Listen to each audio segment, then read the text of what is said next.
Well, my fuel programmer and my exhaust showed up the day that I couldn't get my services done because they didn't have an oil filter for my bike, even though I'd scheduled this like a week ago.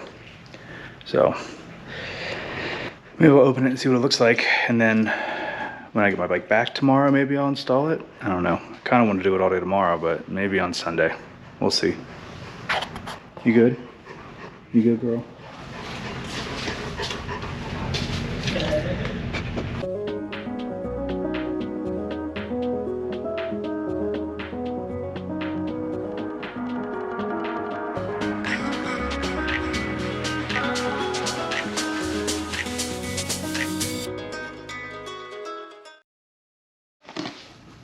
Nice.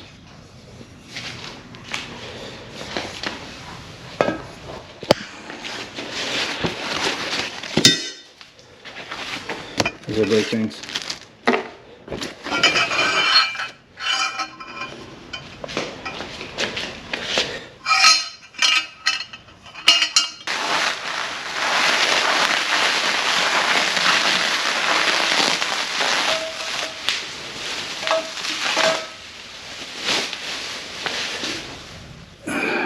All right, there we go.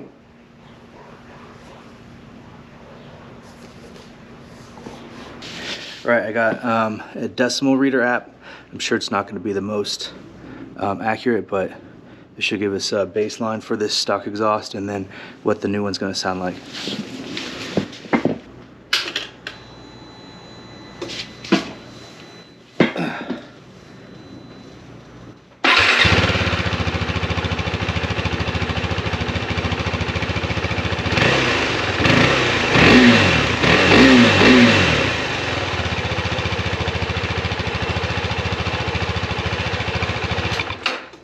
All right, that got up to a max of 88, and now we'll see with the new exhaust after I put it on. Hopefully I can do it today, and we'll go from there.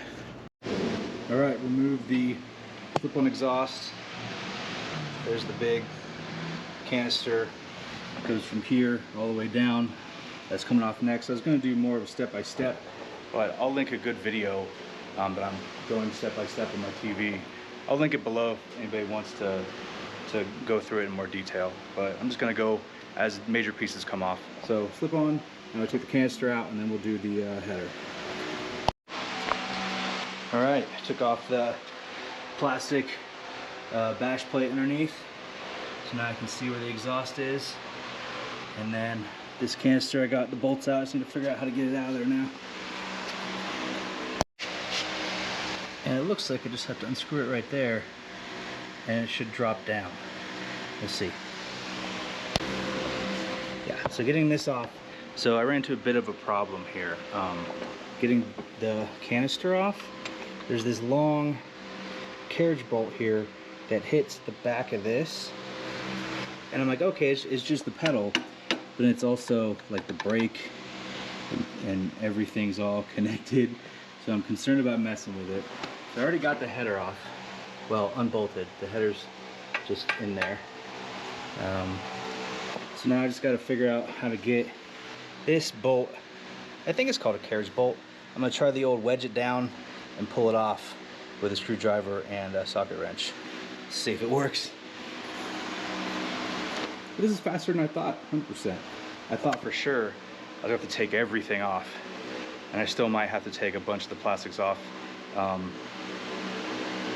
to get the new one on, but it should be less material, so it should be essentially easier, but we'll see.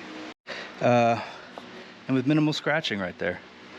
So, yep, I did the old pry the bolt down technique because it was almost all the way out. It was just the very end of it wasn't coming out, which is what was holding this in so tight. And now it's nice and loose, so let's get all this off, get this new exhaust on. Oh, it's 90 something here in El Paso. I have a fan and a drink that's way over there that I need to go grab real quick.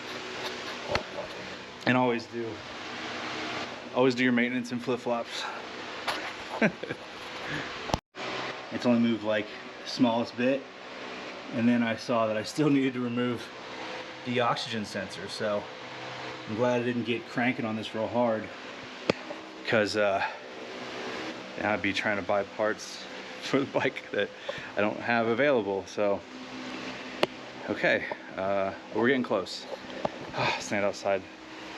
It's sunny, but at least there's like a real breeze. Oh no, look at the flight, there's no breeze. A little breeze. All right,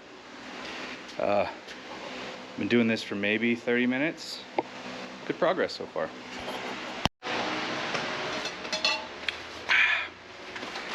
All right, update.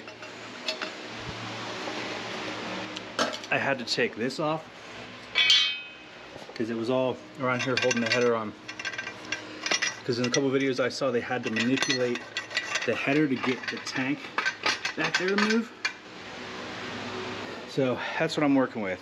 Because although it does come apart, it's really not wanting to come apart. I took the clamp off all the way, and it's just right here. It just really wants to stay together. So hopefully I can wiggle the header and get it off those little mounts there and off the mount down there. And we'll get this sucker out of here. Then it should just be bolting up the new one. I need to figure out what kind of Loctite I use on the header nuts, because they didn't look like they had anything. They're just there. So I might use some red Loctite. We'll see. All right, let me keep working. This is the Dominator GP1 exhaust. Oh, I'm sweating. I have grease all over me. So that's the comparison.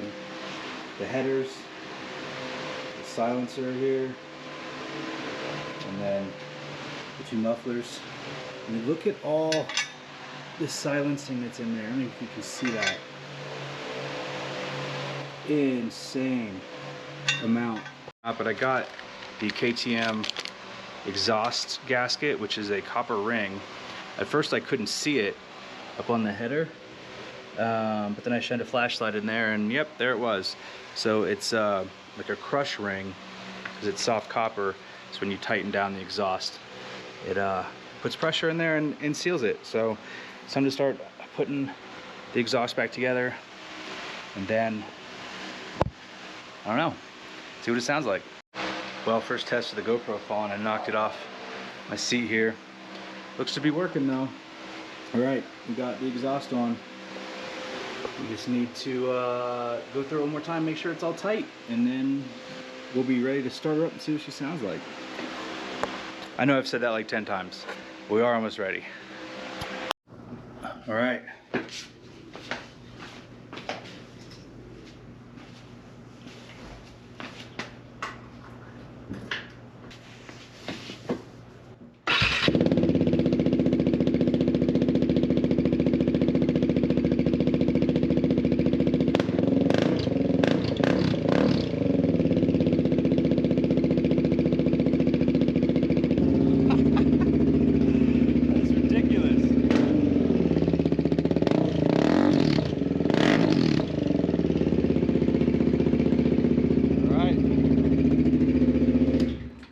Yep, that's a lot louder.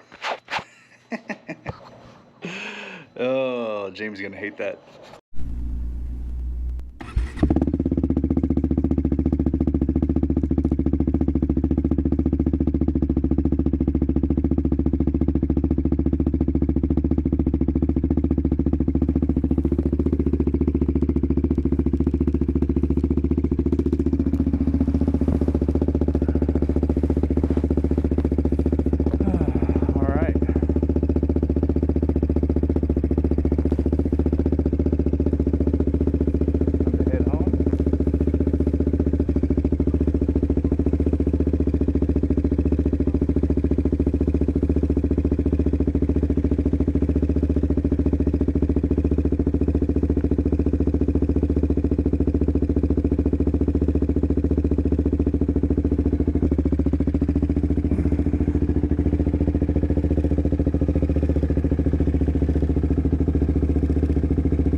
Hey, the service light's on.